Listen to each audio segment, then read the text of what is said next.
الحمد للہ رب العالمین والصلاة والسلام علی سید المرسلین. بسم اللہ الرحمن الرحیم.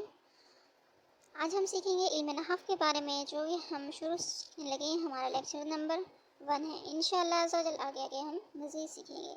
کسی بھی علم کو سیکھنے سے پہلے اس کی تعریف جاننا ضروری ہے، اس کی غرض جاننا ضروری ہے اور اس کا موضوع جاننا ضروری ہے.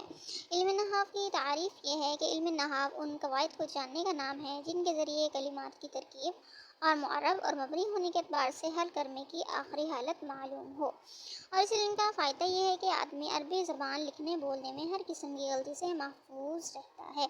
علم نحو کا موضوع کلمہ اور کلام ہے، یعنی یہ علم جب ہم سیکھ جائیں گے، اس کے ذریعے جو قواعد سیکھیں گے، اس قواعد کے ذریعے ہمیں معلوم ہوگا جب ہم کوئی بھی حرف لیں گے، کوئی کلمہ لیں گے، اس کا جو آخری حرف ہوگا اس پہ کسرہ دینا ہے، ضمہ دینا ہے یا فتح دینا ہے. یہ ہمیں جاننے کے لیے علم نحو سیکھنا پڑے گا. اور جب ہم نے دو الفاظ ہوں، دو کلمے ہوں، دو حروف ہوں، ان کو ملانا ہو، آپس میں ان کو اعراب جاری کرنا ہو، تو کون سے اعراب کس وقت جاری ہوں گے یہ ہمیں معلوم ہوگا. اور جب معلوم ہوگا تو ہم لکھنے میں اور بولنے میں ہر قسم کی لفظی غلطی سے محفوظ رہیں گے.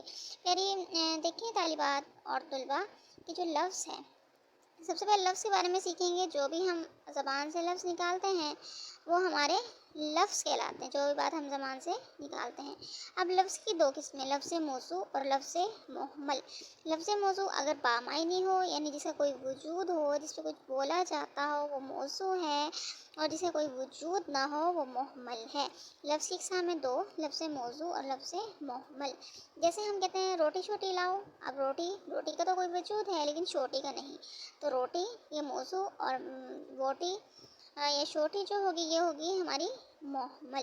اب ہم علم نحو میں محمل کو چھوڑ دیں گے، موضوع کو لیں گے. اب موضوع کے آگے دو اقسام ہیں، مفرد اور مرکب. اب ہم مفرد کے بارے میں سب سے پہلے پڑھتے ہیں کہ وہ اکیلا لفظ جو ایک معنی پر بولا جائے مفرد یا کلمہ کہلاتا ہے. جیسے راجلون، ایک مرد، ضربہ، اس نے مارا. پھر آگے کلمہ، یعنی مفرد بھی کہہ سکتے ہیں، اس کو کلمہ بھی کہہ سکتے ہیں. اس کی تین اقسام ہیں، اسم، فعل، حرف.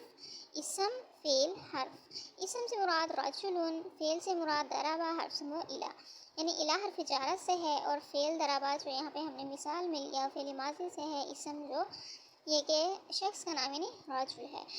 اچھا، اگر اسم سے مراد وہ کلمہ ہے جس کا معنی دوسرے کلمے سے ملائے بغیر معلوم ہو جائے اور کوئی زمانہ بھی نہ پایا جائے. جیسے کتاب، اس پہ فعل ماضی مضارع امر یہ بھی نہ ہو، کوئی زمانہ بھی نہ ہو، ماضی حال مستقبل، اور نہ ہی ہمیں کسی دوسرے لفظ سے ملانا پڑے. کتاب ہمیں مکمل بات سمجھ میں آ جاتی ہے بغیر زبانوں کے اور بغیر ملانے کے. اب آگے دیکھیے اسم کی اقسام ہیں تین. اسم کی اقسام ہیں تین، جامد، مصدر، مشتق. آج ہمارا یہ سبق پہلا لیکچر مکمل ہوا.